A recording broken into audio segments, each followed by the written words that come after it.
Scope is a topic that we'll keep coming back to over and over throughout this course. It's important because at least when your JavaScript is run inside of a web browser, you must be aware of the topmost level of scope, which is referred to as global scope. In Node, like we're using here, it's not as much of an issue. They've got some safeguards against it. But in web development, working against the global scope is a crucial concern.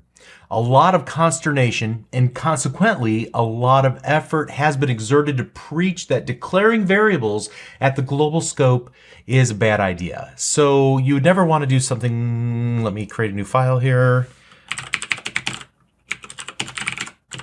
Returning functions.js. JS. There we go. You never want to do something like this.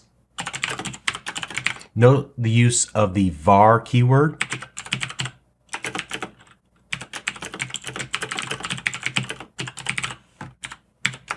And you never want to do something like this. Although you're more likely to do it than the previous line in line number 1. Now, the reasons why you would never want to do this will require a little bit more explanation a little bit down the road. And I'll make this point emphatically when we start writing JavaScript for the web browser later on in this course. But for now, just understand that much of what I'll say and why I say it over the course of the next 5 or 6 lessons or so will be working towards a solution to avoid writing your code in the global scope if at all possible. Now, the eventual solution that I want to demonstrate relies on how JavaScript functions work, but we need to take a few baby steps to get there. So the first aspect of this technique that I want to demonstrate has to do with returning a function from a function. Now, up until now, our functions performed one or more actions and then exited quietly. We may have returned a simple value like true or high or something along those lines. However, we can create functions that can not only perform some action, but then at the very end can return a value to the caller, and not just any value, can return a function. So let me comment all this stuff out, and I'll say, don't do this to make sure you never do that, and this either. And then I'll just do a multi-line comment here. And so let's start off really simple. This is something that we've already talked about when we talked about declaring functions or function declarations. So here's function 1, and inside of function 1, we can just return the string 1, right? It's not very exciting, but it demonstrates the point that you can use the return keyword to return a value to whichever calls that. So for example, let value equals 1, for example. And what would we expect to be in our variable value? Well, we would expect to print out the string ONE or 1. So console.log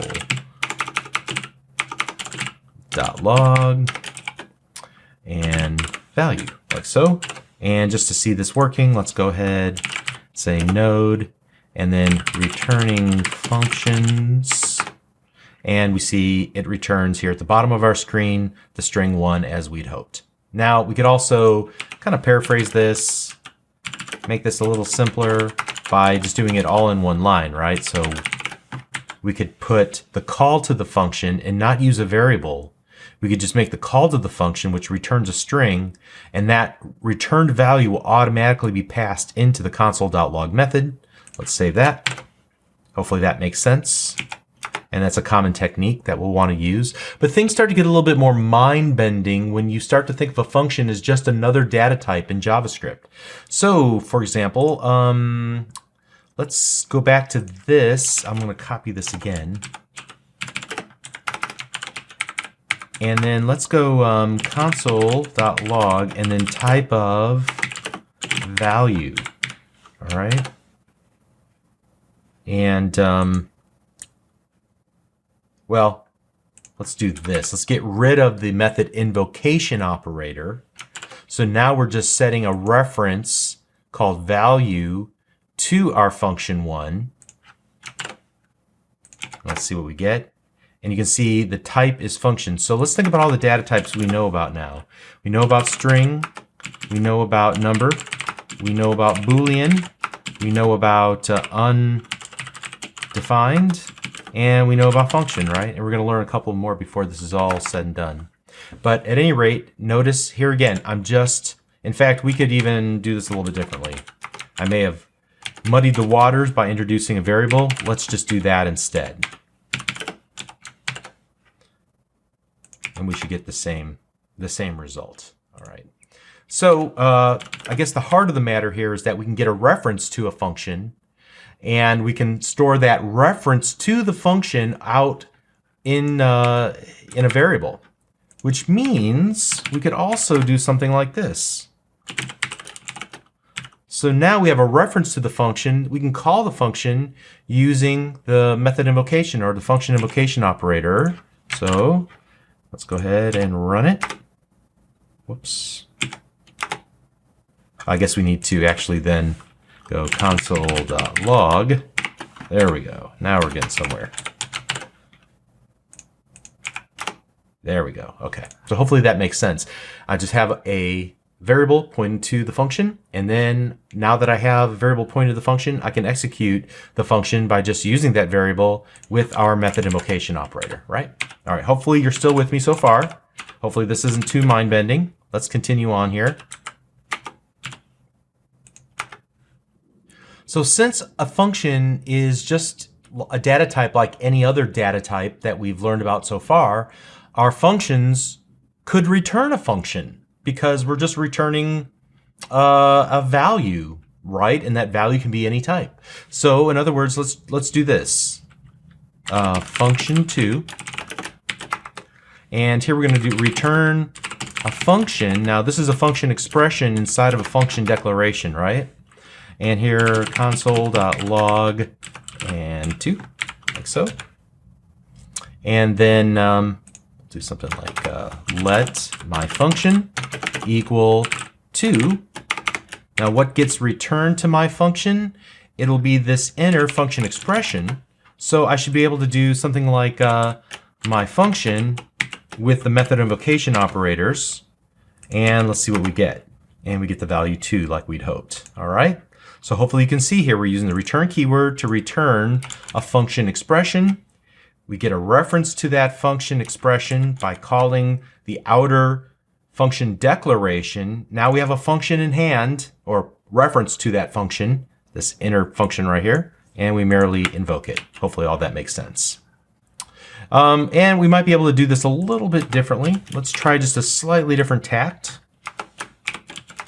So here I'm going to go function3, and here I'm going to return function and then return 3.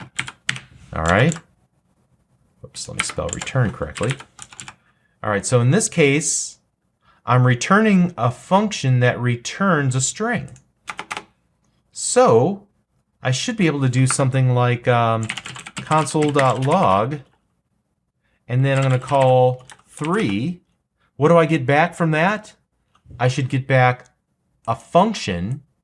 So I should be able to invoke that function to get back the string to give to the console.log. Now you would never do this and you would never see this, but this is just to illustrate a point that of what you're really working with, and that's references.